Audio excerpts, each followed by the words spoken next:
नमस्कार मित्रांनो, रामकृष्ण हरी, जय शिवराय, जय शंभूराजे. आज सकाळ सकाळच व्हिडिओ बनवावी लागते, कारण कालचा भारत सरकारचा निर्णय बघितला आणि खरंच जिव्हारी लागला. म्हणजे आपला देश हा कृषीप्रधान देश होता आहे की नाही, नक्की काय हेच काय कळत नाही. कारण भारतातून कृषी सामान जो जाणार आहे अमेरिकेला, त्याला 18% टॅक्स लावला आहे. आणि अमेरिकेतून येणाऱ्या टॅक्सला, जिथे पहिला आम्ही 50% लावत होतो, ते आज 0% करून ठेवला आहे. म्हणजे नक्की तुम्हाला करायचं काय? अमेरिकेत मोठे मोठे प्लॉट आहेत, तिकडे अमेरिका सरकार तिथल्या शेतकऱ्यांना अब्जो रुपये अनुदान देत असते. आपल्या इकडे काय चाललं आहे, आपण काय करत आहोत, हे सरकारने कुठेतरी विचार करावा. आपण अमेरिकेच्या दबावाखाली येऊन काय करतोय, याची कारणं काय असू शकतात?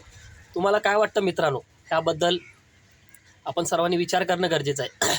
भारत हा कृषीप्रधान देश आहे आणि त्याला जर त्याचा माल इकडून जाऊन त्याला जर 18% लागत असेल आणि अमेरिकेतून येणारा माल त्याच्यामध्ये सगळे कृषीचे साधन वगैरे पण आहेत मित्रांनो, पण त्याला 0% टॅक्स लागत असेल, तर कुठेतरी विचार करण्याची बाब आहे.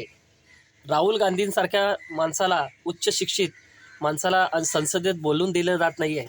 ही नक्की लोकशाहीच आहे की हुकुमशाहीकडे आपण चाललो आहे?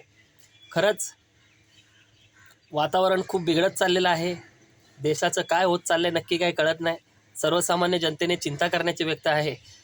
पुण्यात काल टँकर पलटी झाला. 15-15 तास सर्वसामान्य जनता ही अडखळून पडली.